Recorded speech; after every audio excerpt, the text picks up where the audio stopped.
I am Junior, 25 years old, and I still remember the exact moment my family betrayed me. After a weekend away, I walked into my childhood home to find my room completely gutted. My sister was sleeping peacefully in what used to be my bed. When I asked my mother what was happening, she looked me dead in the eyes and said, "We voted. You're out." I turned around, keys in hand, and walked away without a word. 9 months later, I had 59 voicemails from her, each starting with the same line: "We made a mistake." I called her and announced something that changed everything. Before I get into my story, let me know where you're watching from in the comments. Hit that like and subscribe button if family drama gets your attention. Growing up in our middle-class suburban home in Denver, Colorado, I never imagined my family would one day vote me out of it. We were the Walkers' mom, Rachel, dad, Frank, me, and my younger sister, Megan, who is 21 now. We were normal, happy, even until Dad passed away 3 years ago from a sudden heart attack. His death changed everything in ways I never anticipated. I work as an IT specialist for a cybersecurity firm downtown. The pay is decent enough that I could have moved out years ago, but after Dad died, I chose to stay. Mom was devastated by his passing, and our family finances took a hit without his income as a construction manager. It made sense for me to remain at home helping with bills while saving for my own place someday. At least that was the plan. Dad and I had always been close. He taught me everything about responsibility, hard work, and looking after family. "Junior," he would say, "a man stands by his family when times get tough." I took those words to heart, perhaps too literally. After he was gone, I tried to fill the gap he left, especially in supporting Mom financially and emotionally. I paid half the mortgage-covered utilities and even helped with Megan's college tuition when Mom couldn't manage it. The first year after Dad died was about survival, all of us moving through grief in our own ways. The second year felt like adaptation, finding a new normal. But the third year, things began to shift in ways I didn't immediately recognize as dangerous. Megan had always been the baby of the family, Dad's little princess. She was 17 when he died, and his absence affected her deeply. Initially, she withdrew, became quieter, more studious. But as time passed, something in her changed. The entitled behavior started small, expecting me to drive her places without notice, borrowing money, without asking, leaving messes for others to clean up. Mom excused it all. "She's still processing her grief," she would say. "Just be patient with her." By the time Megan turned 21, patience was wearing thin. She had dropped to part-time status at college, spending more time shopping and partying than studying. Yet Mom continued defending her, and increasingly they formed an alliance of sorts, often whispering together, going quiet when I entered rooms. A week before everything fell apart, I overheard a conversation that should have been my warning. I was coming up from the basement after fixing the water heater when I heard them in the kitchen.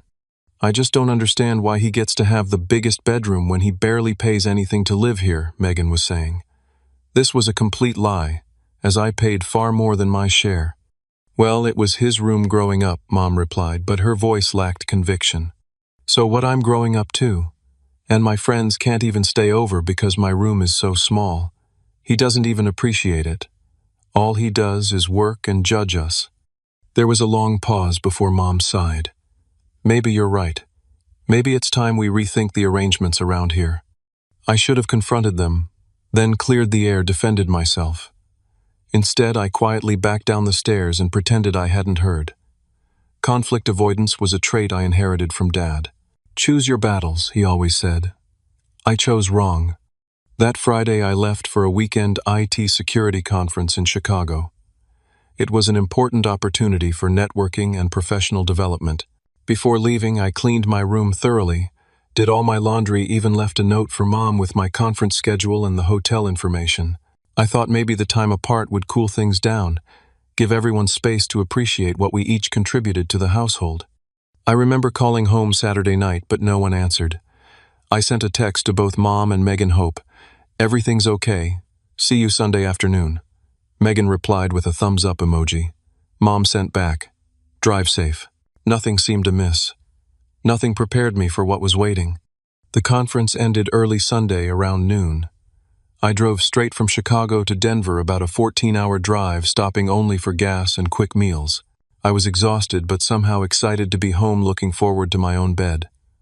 I had even bought small gifts, a Chicago snow globe for Mom's collection and a university hoodie for Megan.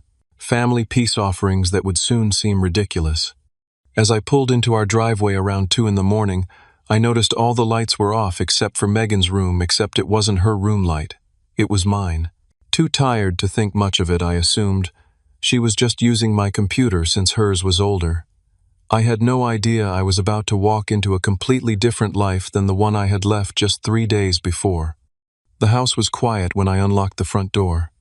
Moonlight spilled through the windows, illuminating the familiar shapes of our living room furniture. I set my suitcase down by the stairs, the small bag of gifts placed carefully on top. Despite the exhaustion of 14 hours on the road, I felt a sense of relief being home. I moved through the darkened house with the ease of someone who knows every creaking floorboard. Something felt different, though. Small things were out of place or missing entirely. The family photo where Dad had his arm around my shoulders was gone from the hallway wall. The coat rack no longer held my winter jacket. The strangeness continued as I climbed the stairs. The family photos had been rearranged with several featuring me conspicuously absent. A cold feeling began to spread through my chest, but I pushed it away. I was tired imagining things. Everything would make sense after a good night's sleep. When I reached the second-floor landing, I noticed light spilling from beneath my bedroom door. Assuming Megan had fallen asleep with my lamp on, I approached quietly, not wanting to wake her if she was just borrowing my space. I turned the knob slowly, expecting to find her curled up on my desk chair or maybe using my gaming system. What I found instead stopped me cold. My room, my space for 25 years was unrecognizable. The walls, once blue, were now painted a soft lavender. My bed remained, but with floral bedding instead of my gray comforter. My desk was gone, replaced by a vanity covered in makeup and jewelry. The bookshelves that once held my computer science textbooks and fantasy novels now displayed fashion magazines and small potted plants. And there in the center of what used to be my bed was Megan, fast asleep, her long hair spread across what used to be my pillow. She looked peaceful at home, as if this had always been her room. For several seconds I stood frozen in the doorway, unable to process what I was seeing. Then movement in the hallway caught my attention.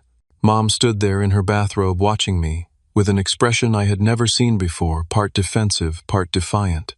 "What's going on?" I whispered, gesturing helplessly at the transformed room. "Where's all my stuff?" Mom crossed her arms. "We needed to make some changes while you were gone." "Changes? You gutted my room. Where am I supposed to sleep?" Herr Chaza didn't waver. "We voted. You're out." Those 4 words hit me like physical blows. "We voted. You're out." As if my place in the family and my own home had been put to a democratic process, and I had lost the election without even knowing I was a candidate. "Who voted?" I asked, my voice cracking slightly. "You and Megan against me. That's not a fair vote. We discussed it with Aunt Linda and Uncle Paul, too. They agreed it's time you stood on your own feet. You're 25, Junior. Most men your age don't live with their mothers." The irony of this statement, when I had stayed specifically to help her, was not lost on me. Where are my things? My computer, my clothes. Everything I own was in that room. "In the garage," she replied coolly. "Packed up neatly. We didn't throw anything away." I pushed past her and headed downstairs, flipping on lights as I went. The garage door opened to reveal stacks of cardboard boxes labeled in Megan's handwriting: Junior clothes, Junior books, Junior computer stuff. My entire life boxed up and exiled to the garage like seasonal decorations no longer needed. As I began checking boxes frantically, I discovered several important items were missing or damaged. My collection of vintage comic books Dad and I had collected together was nowhere to be found. My custom gaming computer had been disassembled parts separated into different boxes.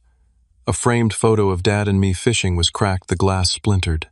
Looking for these, Megan's voice came from behind me. She stood in the doorway to the house, holding my comic book collection. "I figured you'd want to take the valuable stuff first." I stared at her, this stranger wearing my sister's face.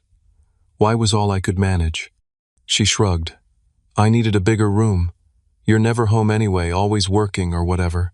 Mom and I are actually here living in this house." She dropped the comic books onto a nearby box carelessly. "Besides, we gave you notice." Notice what notice? She gestured toward a small envelope tucked into one of the boxes. I opened it to find a formal eviction notice dated 2 weeks prior, giving me 30 days to vacate.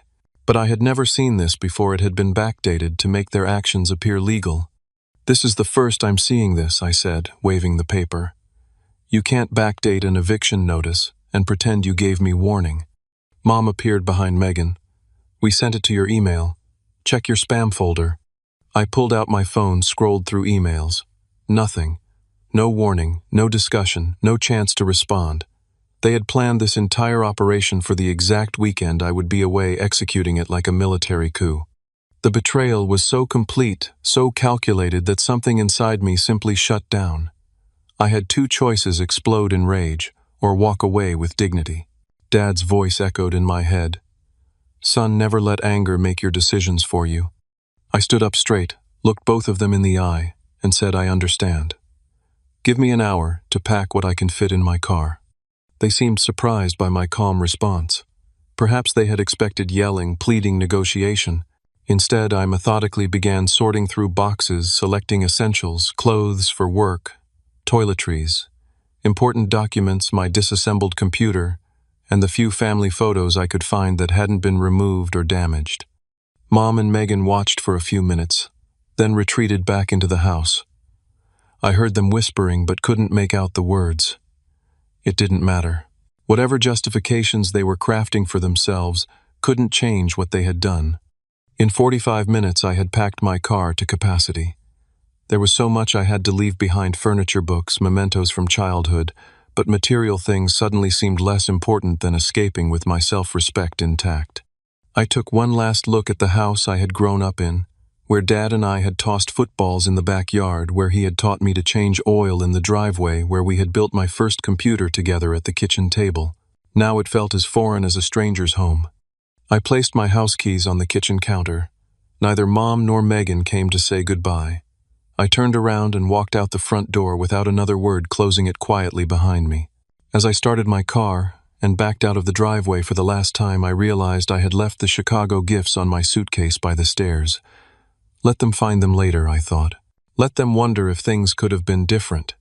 It was nearly 4 in the morning when I pulled away from the only home I had ever known, with no destination in mind and nowhere to go.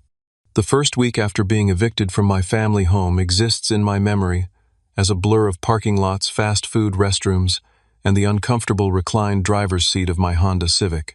I had enough money saved for a motel, but some stubborn part of me refused to acknowledge my situation as real. Spending money on temporary housing felt like admitting this wasn't just a terrible misunderstanding that would soon be resolved. During days, I went to work as usual, showering at the gym near my office before my shifts. At night, I parked in different Walmart lots, following advice I found online about places where overnight parking was tolerated. I ate drive-through meals, charged my phone at work, and washed clothes at laundromats.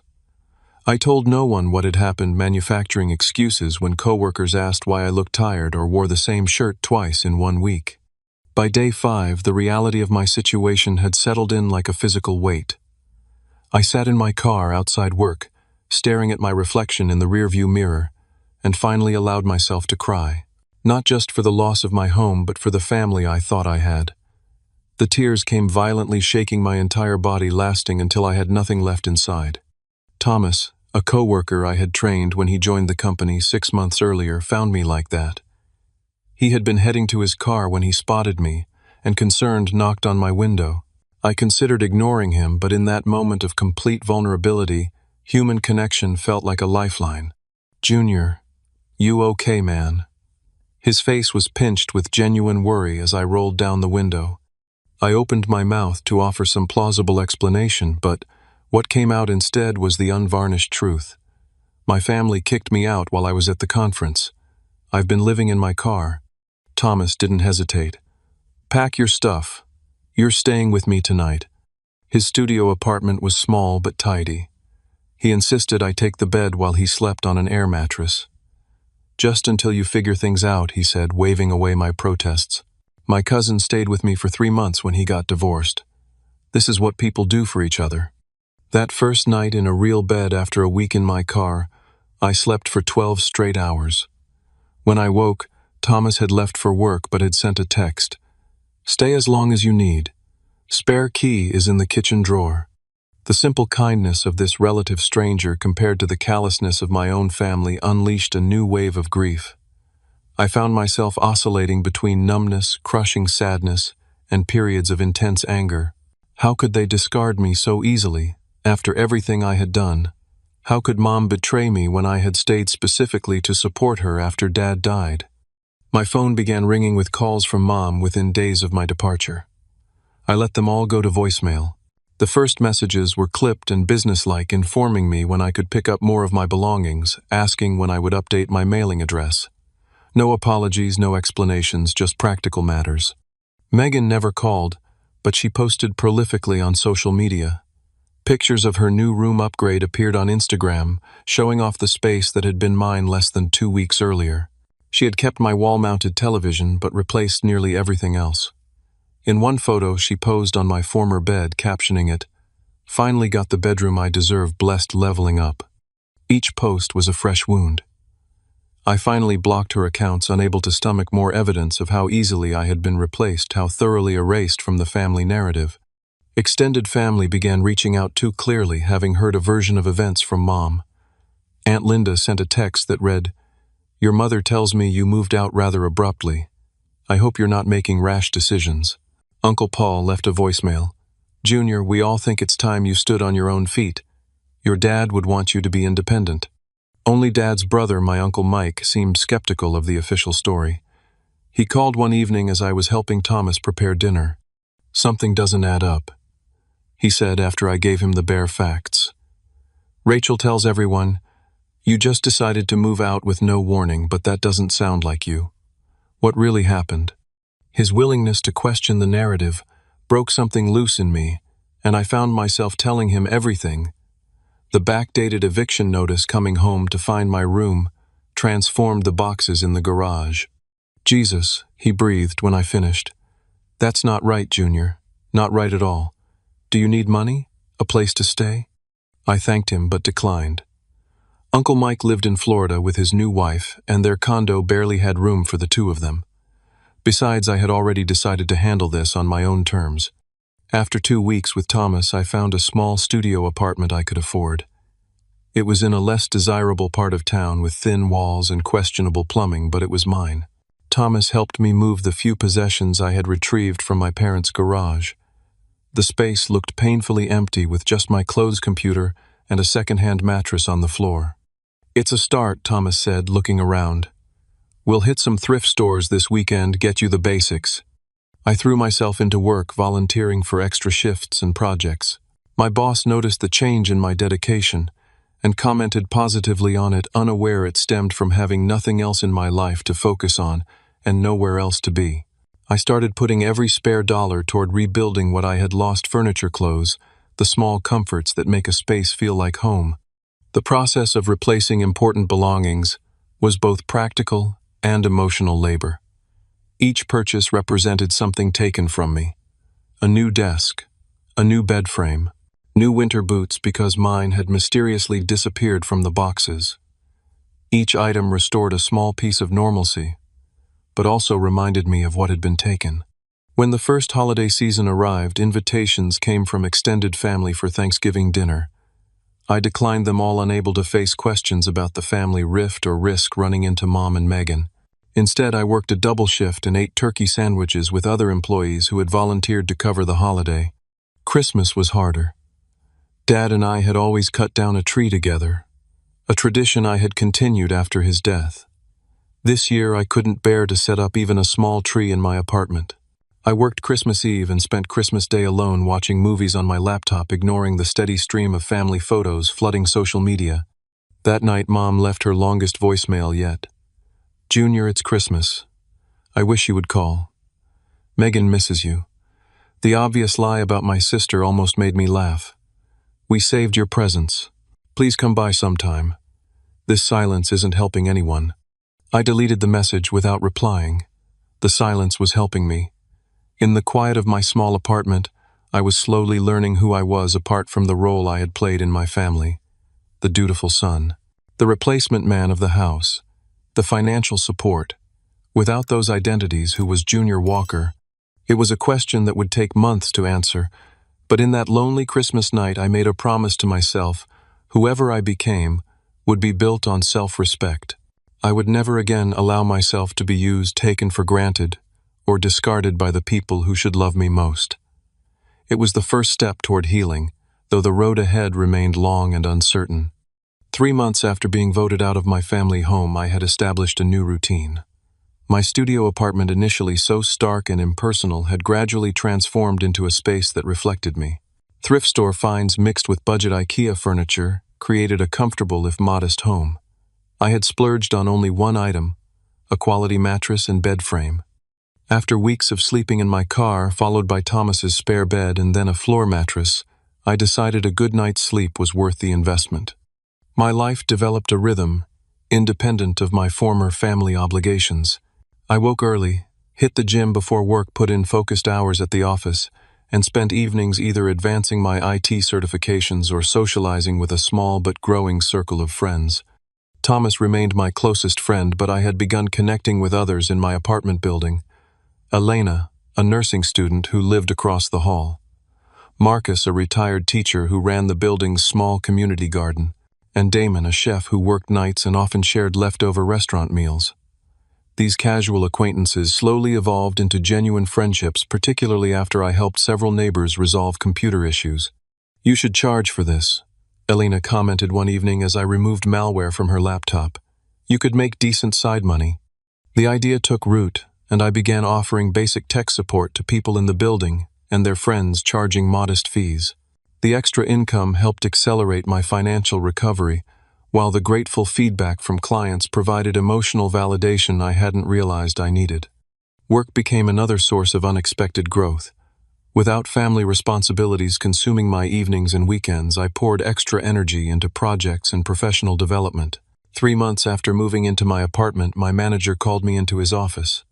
"Junior, your performance these past few months has been exceptional," he said, sliding a folder across his desk. "We're promoting you to Senior Security Specialist, effective immediately.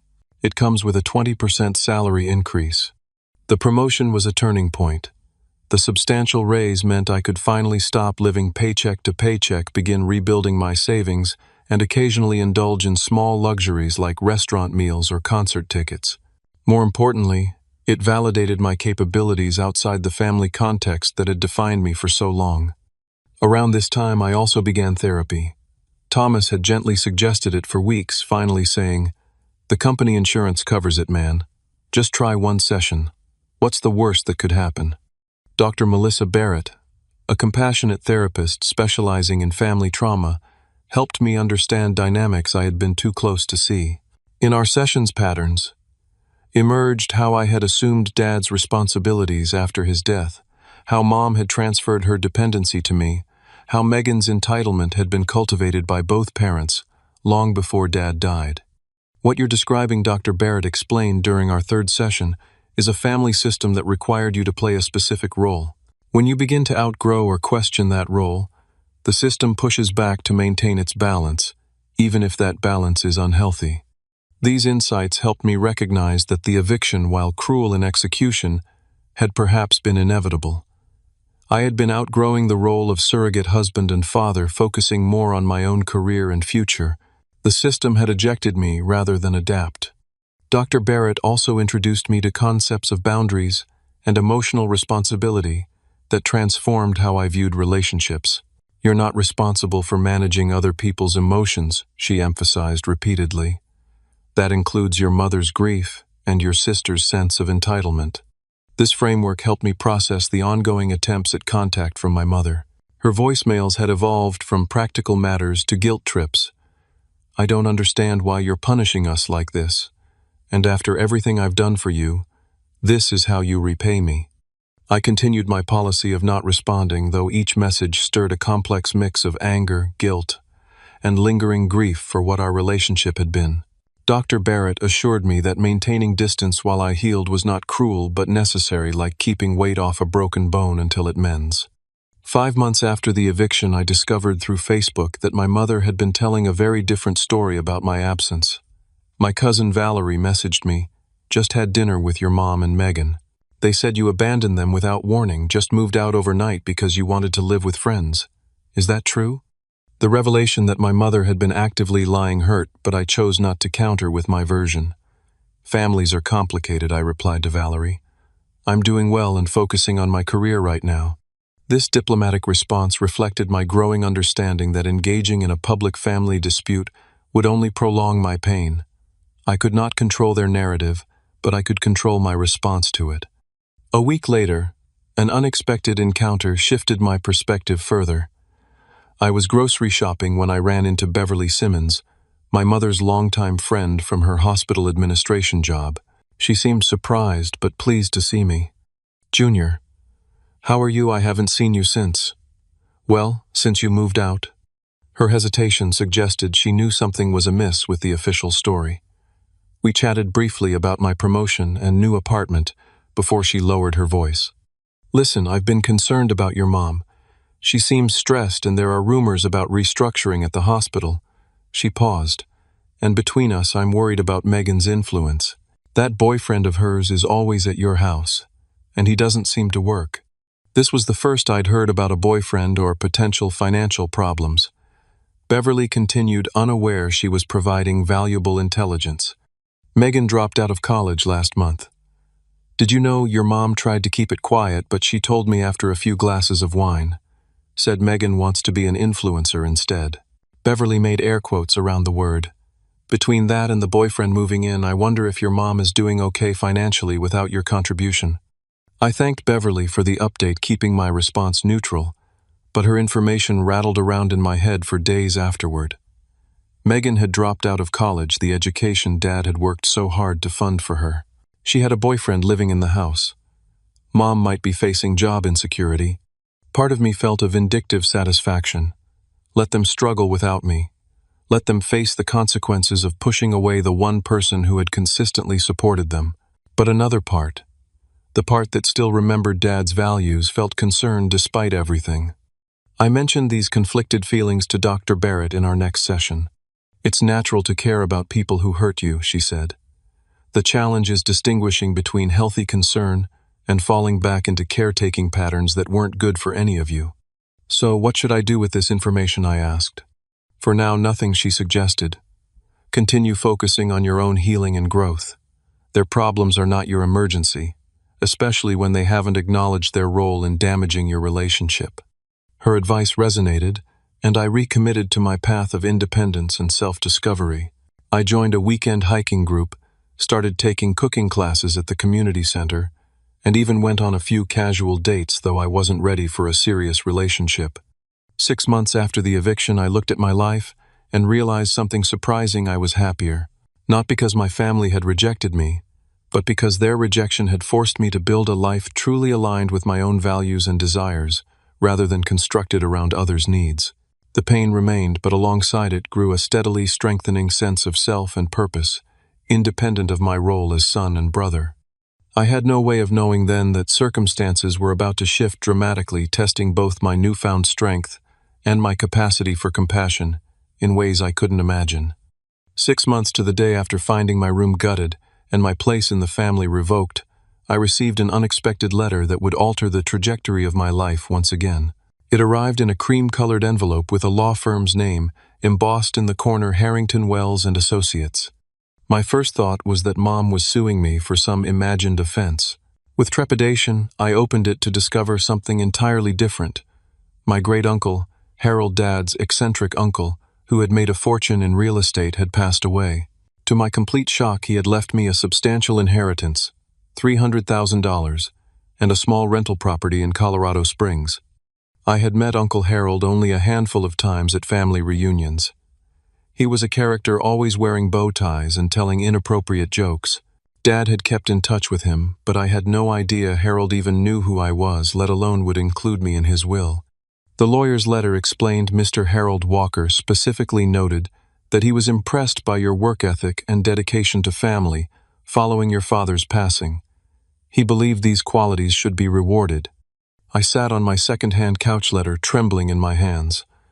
The inheritance wasn't vast wealth by any measure, but to someone who had been rebuilding from scratch, It represented extraordinary freedom and opportunity. After the initial shock wore off, I made two decisions that would define the next phase of my life.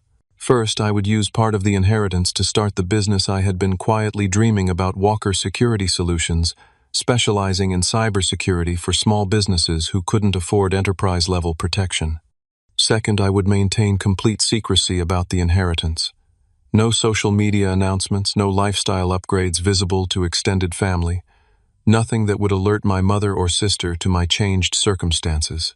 This wasn't primarily about keeping the money from them, though I had no intention of bailing them out, but about protecting my peace during this new beginning. Within weeks, I had established Walker Security Solutions as a legitimate LLC, created a professional website, and secured my first 3 clients through connections at work and referrals from Thomas, who enthusiastically supported the venture. I continued my day job while building the business nights and weekends, sleeping less, but energized by the purpose and potential. To my surprise, the business took off quickly.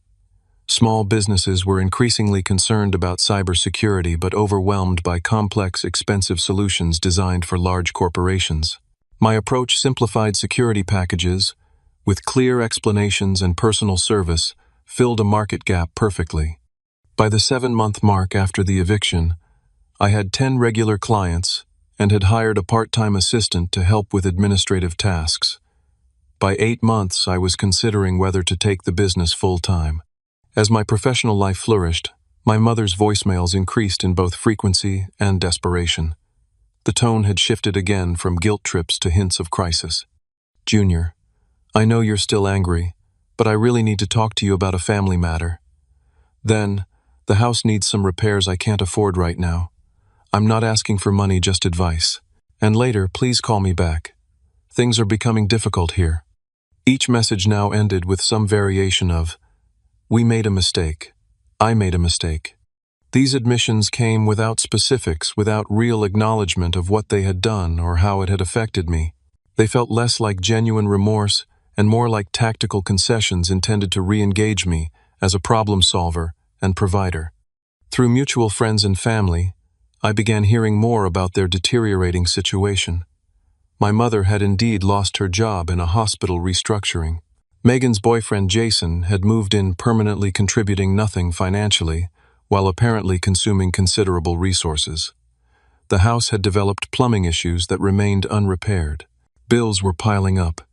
I listened to these reports with a mixture of emotions: concern for my mother, frustration at the predictable consequences of choices made, and if I'm honest, a small sense of satisfaction that the family system was failing without my one stabilizing presence. 8 months after the eviction, a particularly troubling voicemail arrived. "Junior, I know you don't want to talk to me, but we're 3 months behind on the mortgage. The bank is sending letters about foreclosure. I don't know what to do. We made a mistake. Please help us."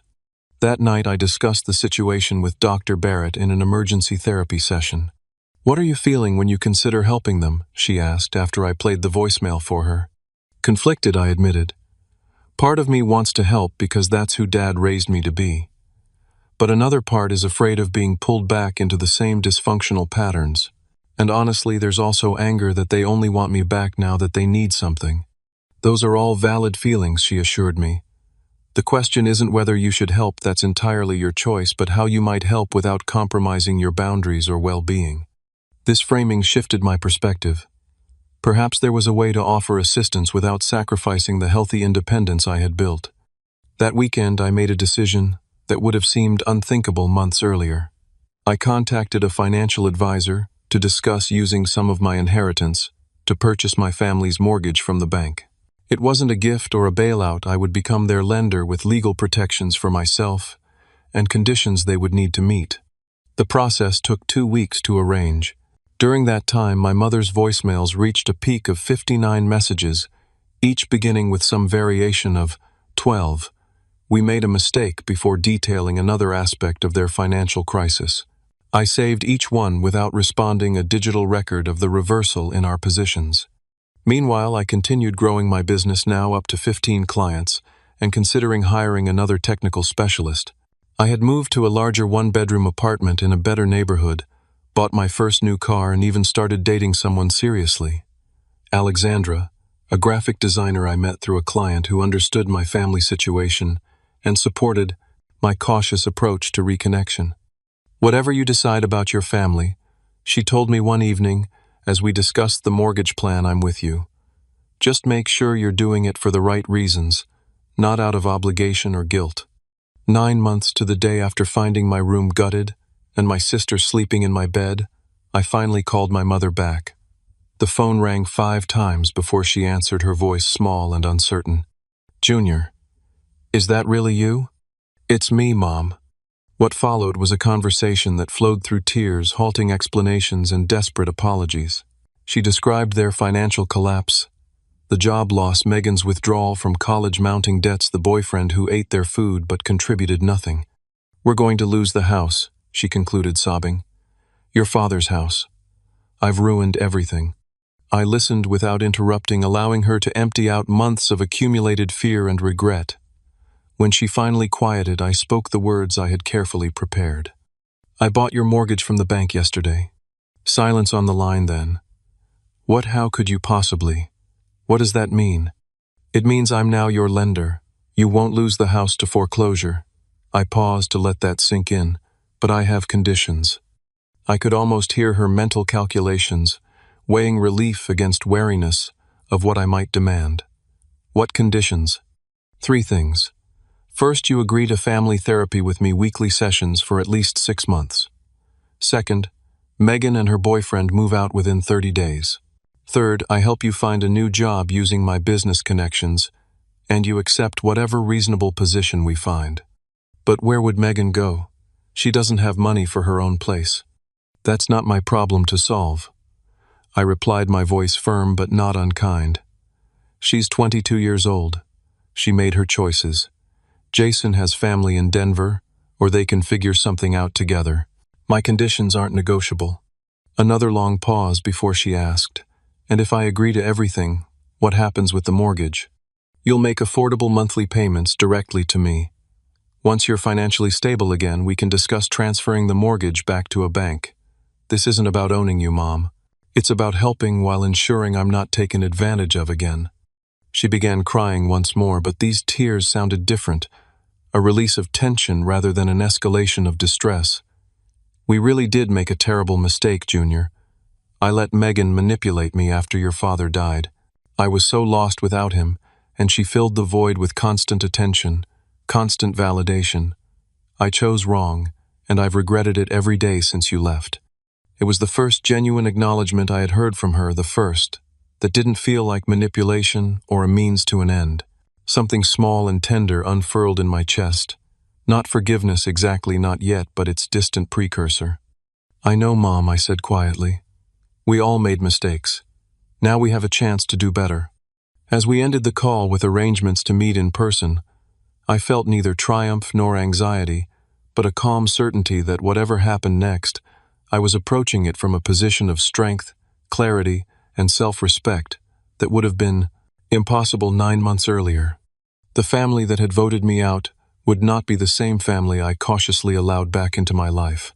The difference was not just in our circumstances, but in who I had become during our separation, someone whose value and boundaries were no longer negotiable regardless of blood ties or shared history.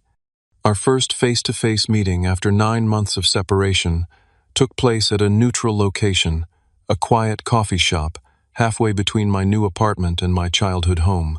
I arrived early, choosing a corner table that offered both privacy and a clear view of the entrance. As I waited, I rehearsed the points I needed to make, the boundaries I needed to maintain, just as Dr. Barrett and I had practiced in our preparatory session. When Mom walked through the door, I almost didn't recognize her. She had lost weight, her clothes hung loosely on her frame, and her normally perfectly styled hair was pulled back in a hasty ponytail. She spotted me immediately, but approached hesitantly, as if unsure of her welcome. "Junior," she said, her voice catching. She made an aborted gesture toward a hug, then stopped herself, reading my body language correctly. Instead, she slid into the seat opposite me. "Thank you for meeting me." "Thank you for coming," I replied, formally pushing a coffee I had ordered for her across the table. "Hazelnut latte, extra shot, just how you like it." The small gesture, remembering her coffee preference, brought tears to her eyes. You remembered. Mom, I was gone 9 months, not 9 years. I remember everything. Those words hung between us, carrying the weight of all that had transpired. I remembered the good her nursing me through childhood illnesses, cheering at my high school graduation, her fierce love for our family. But I also remembered waking up in my car the first night after the eviction, realizing I had nowhere to go, the betrayal still fresh and raw. She nodded, understanding the dual meaning. I deserve that. I deserve your anger. This isn't about punishment, I clarified. It's about rebuilding on honest foundations. I need to know you understand what happened and why it can never happen again. What followed was the most brutally honest conversation we had ever shared. Mom described the months after Dad died, her depression, her fear of being alone, her growing dependence on Megan's constant presence and validation. Megan, sensing this vulnerability, had gradually positioned herself as the primary relationship in Mom's life, subtly undermining my contributions and painting my increasing focus on work as abandonment. She would say things like, "Junior doesn't really want to be here, he's just staying out of obligation," or, "He resents supporting us. At first I defended you, but over time," she looked down at her untouched coffee. "Over time I started to believe her version, because it was easier than facing my own fears of being truly alone." "And the room, the eviction, that was Megan's idea too?" I asked, though I already knew the answer. Mom's face flushed with shame. She suggested it initially, yes. Said you were never home anyway, that she deserved the bigger room, that you could afford your own place. But I agreed to it, Junior. I let it happen. I helped plan it for when you were away. She met my eyes directly. I can blame Megan for many things, but not for my own choices. I failed you as a mother. Her accountability was unexpected and disarming. I had prepared for defensiveness, for partial admissions of guilt, for attempts to share blame. This complete ownership of her actions left me momentarily without a script. "Why now?" I finally asked. "Why the sudden insight after 9 months? Is it just because you need financial help?" Her flinch told me the question had struck home. I would be lying if I said our situation hasn't forced me to reevaluate everything, but the regret started almost immediately. The house felt wrong without you. Your empty room, even after Megan took it over, was a constant reminder. I kept expecting to hear your key in the lock, your voice calling out that you were home. She wiped at her eyes. I just didn't know how to reach out, how to apologize for something so unforgivable.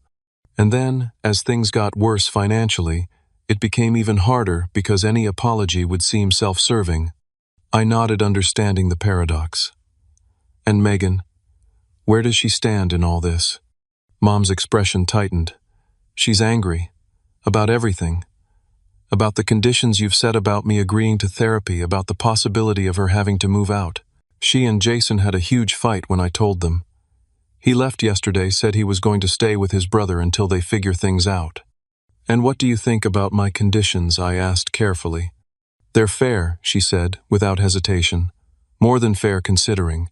The therapy scares me. I'm afraid of what might come out of facing all the ways I've failed, but I know we need it." She paused. "As for Megan moving out, that will be hard. She doesn't have much savings, and without Jason contributing," she stopped herself. "But that's not your problem to solve, like you said. She's an adult. She made her choices." Hearing my own words repeated back to me confirmed that Mom had truly listened during our phone conversation. It was a small but significant indicator of her willingness to change. We spent the next hour discussing practical matters, the mortgage payments she would make to me, potential job opportunities through my business network, the logistics of family therapy. Throughout the conversation, I maintained a careful, emotional distance. Cordial, but not warm. Helpful, but not over-involved. Dr. Barrett had emphasized the importance of this stance: support, without enmeshment, assistance, without rescuing. As our meeting drew to a close, Mom asked the question I had been expecting. "Will you come to the house, just to see it, maybe talk to Megan?" "Not yet," I replied honestly. "I'm not ready to be in that space again, and I don't think a conversation with Megan would be productive right now." She accepted this without argument, another small sign of respect for my boundaries. We agreed to meet again the following week, this time, With the family therapist, I had selected Dr. Lydia Cohen, who specialized in family estrangement and reconciliation. Our first therapy session was as difficult as expected. Megan refused to attend, so it was just Mom and me in Dr. Cohen's warmly lit office. The initial session focused on establishing a timeline of events and identifying key patterns in our family dynamic, particularly how Dad's death had created a vacuum that each of us had tried to fill in different, ultimately conflicting ways. Rachel. Dr. Cohen addressed my mother. It sounds like you transferred many of your emotional needs from your husband to your children after his death, particularly to Junior, in terms of practical support, and to Megan for emotional dote. Validation. Would you say that's accurate? Mom nodded tearfully. I didn't realize I was doing it at the time, but yes, I expected Junior to be the man of the house in all the practical ways, while looking to Megan for the constant companionship Frank used to provide. And Junior, Dr. Cohen, turned to me. You tried to fulfill that role out of love and obligation, but it came at a cost to your own development and independence. Yes, I agreed. I thought I was doing what Dad would have wanted, but I was enabling unhealthy patterns for all of us. These insights, while painful, created a framework for understanding what had gone wrong and how we might rebuild differently. We established a weekly therapy schedule and set initial goals focused on healthy communication and boundary setting. Meanwhile, true to my word, I leveraged my business contacts to help Mom find employment. A client of Walker Security Solutions needed an office manager with healthcare administrative experience, a perfect match for Mom's background. After a successful interview, she was offered the position with a salary that, while lower than her hospital administration role, would allow her to cover basic expenses once she adjusted her lifestyle. 2 weeks after our coffee shop meeting, Megan finally contacted me not with an apology, but with a furious text message. Congratulations on destroying what's left of our family. Mom's making me move out because of your ultimatum. Where am I supposed to go? I waited a full day before responding, consulting with Dr. Barrett to ensure my reply maintained boundaries while avoiding unnecessary antagonism. This isn't about punishing you, Megan. It's about everyone taking responsibility for their own lives and choices. I'm happy to talk when you're ready to have an honest conversation about what happened. She didn't reply, but 3 days later, Mom reported that Megan had found an apartment to share with 2 former college classmates. She had grudgingly accepted financial help from Mom for the security deposit money that came from Mom's first paycheck at her new job, not from me. A month after our initial reunion, I finally agreed to visit the house. Walking through the front door felt surreal, simultaneously familiar and foreign, like returning to an elementary school as an adult. Everything looked smaller, shabbier than in my memory. Mom had returned my old room to something resembling its former state, purchasing a new bed and desk, since my original furniture had been sold or given away during the eviction. The gesture, while appreciated, highlighted the permanence of certain losses. Material items could be replaced, but the sense of security and belonging that had been violated could not be so easily restored. It's not the same, Mom acknowledged as we stood awkwardly in the doorway of what had once been my sanctuary. But if you ever wanted to stay over for any reason, this room is yours again. I nodded, recognizing the offer for what it was, not an expectation of my return, but a symbolic relinquishing of the space that had been taken from me. Thank you. I don't think I'll be staying overnight anytime soon, but I appreciate knowing the option exists. That evening, as I prepared to leave after a cautious dinner together, Mom handed me a small box. I saved these, she said. When we packed up your room, I kept aside the things I knew were irreplaceable. Inside were my father's watch, the fishing lures we had made together, and a handful of photographs I had assumed were lost forever. The simple act of preservation, evidence that some part of her had known even then that what they were doing was wrong, moved me more than any apology could have. Thank you, I said, my voice thick with unexpected emotion. This means a lot. As I drove back to my apartment that night, I realized that while the wounds of betrayal might never fully heal, they had begun to scar over.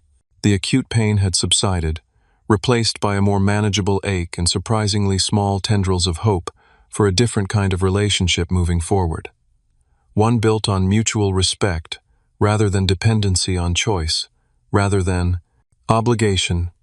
The path ahead remained uncertain, particularly regarding Megan, who continued to resist therapy and direct communication. But for the first time since walking away from my gutted room 9 months earlier, I could envision a future that included some form of family connection without sacrificing the independence and self-respect I had fought so hard to establish. 1 year after finding my room gutted and being told, "We voted. You're out," I stood in the kitchen of my newly purchased townhouse unpacking dishes with Alexandra. We had been dating for 6 months, and while she maintained her own apartment, she spent most weekends helping me settle into my new home, the first property I had ever owned. "Where do you want these glasses?" she asked, holding up a set of tumblers my mother had given me as a housewarming gift. "Top shelf left cabinet," I replied, smiling at how seamlessly she had integrated into my life. Alexandra knew my full story had supported me through the complex process of reconnecting with my family and understood the significance of this milestone. Buying a home represented not just financial stability but a reclaiming of the security that had been stripped from me a year earlier. The journey to this point had been neither simple nor linear. Family therapy continued weekly for the first 6 months, then bi-weekly, as we established healthier patterns of communication and interaction. Mom had flourished in her new job, eventually being promoted to senior office manager with a comfortable salary. Our relationship had evolved into something unexpected, a friendship between adults rather than the tangled web of dependency and obligation that had characterized our previous dynamic. We spoke on the phone twice weekly, had Sunday dinner together every other week, and maintained clear boundaries that respected my independence while nurturing our reconnection. The mortgage arrangement continued, with Mom making regular payments that we both tracked transparently. The business aspect of our relationship, rather than complicating the personal side, actually helped establish a foundation of mutual respect and accountability. My business, Walker Security Solutions, had grown beyond my initial expectations. I now employed 5 people full-time and had moved into dedicated office space. The inheritance from Uncle Harold had provided the initial capital, but the company's success stemmed from my own expertise and work ethic qualities Dad had instilled in me that had ultimately created my path to independence. The most complex aspect of family reconciliation involved Megan. For the first few months after moving out of Mom's house, she refused all contact with me and attended only 2 therapy sessions before declaring the process a waste of time. She struggled financially, cycling through roommates and part-time jobs, while still clinging to her influencer ambitions despite modest follower counts. The turning point in our estrangement came unexpectedly. 8 months after her move, Megan's apartment building suffered a fire. No one was injured, but she lost most of her possessions and had nowhere to go. Against the advice of both Alexandra and Dr. Barrett, I offered her the guest room in my previous apartment until she could find new housing. "Are you sure about this?" Alexandra had asked. "Given your history, it seems risky." "I'm not doing it out of obligation," I explained. "I'm doing it because I can, because it's what Dad would have done, and because it's who I want to be, someone who helps family in crisis without being exploited by them." Megan stayed for 3 weeks, an awkward arrangement that nonetheless forced conversations we had been avoiding. Late one night, finding her crying at the kitchen table, I finally heard her side of the story without defensive filters. "I was jealous of you," she admitted, not meeting my eyes. "After Dad died, you became this perfect son, handling everything while I felt useless and forgotten. Mom leaned on you for practical stuff, but turned to me for emotional support, making me feel like that was all I had to offer. Taking your room was about claiming space importance." She looked up, then tears streaming down her face. "It was wrong. We were wrong. I see that now." The admission wasn't a magical fix, but it opened a door to gradual rebuilding. Megan found a new apartment, enrolled in community college classes, and began attending therapy on her own. Our relationship remained fragile, tentative, but it existed, something I wouldn't have thought possible in those first dark days after the eviction. In my new townhouse, I designated one of the 3 bedrooms as a guest room. Alexandra teased me about it, calling it the just-in-case room. Just in case, what she asked as we assembled the bed. "Just in case Megan needs a place to stay again," I admitted. "Or just in case Mom needs somewhere to live when she's older. Just in case family becomes family again." Alexandra kissed me on the cheek.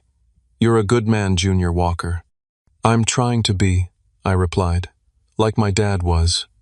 The healing process taught me lessons I never expected to learn at 26. I discovered that forgiveness isn't a single decision but a daily choice, one that benefits the forgiver more than the forgiven. I learned that loving family doesn't mean sacrificing self-respect or enabling harmful behavior. Most importantly, I realized that the true measure of strength isn't how much you can endure but knowing when to walk away and when to offer second chances. Dr. Barrett helped me see that the betrayal, painful as it was, had accelerated my journey toward authentic adulthood. "Sometimes the worst experiences force the growth we've been resisting," she observed in one of our final sessions. "You might have stayed in that caretaker role for years longer without such a dramatic rupture." She was right. The family that voted me out did me a favor, though not in the way they intended. They freed me to discover who Junior Walker was beyond his family role, beyond his obligations, beyond the narrow identity of the responsible son.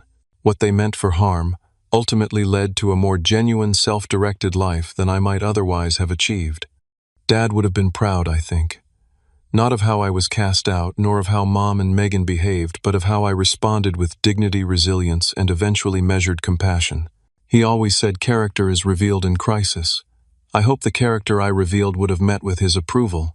1 year after that devastating homecoming, I was no longer defined by what had been taken from me, but by what I had built in its aftermath: a successful business, a loving relationship, a new home, and yes, even a cautiously reconstructed family connection built on choice rather than obligation.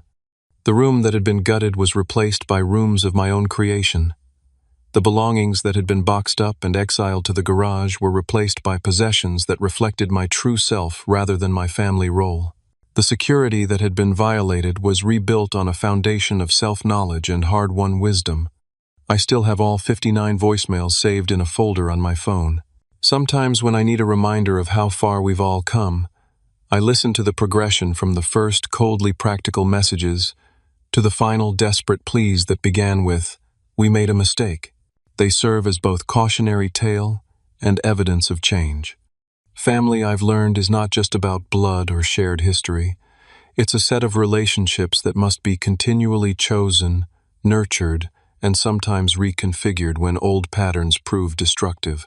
The family I have now: Mom, in a healthier role; Megan working toward maturity; Alexandra as chosen family friends who showed up when blood relatives failed, is stronger precisely because it has been tested, broken, and mindfully rebuilt.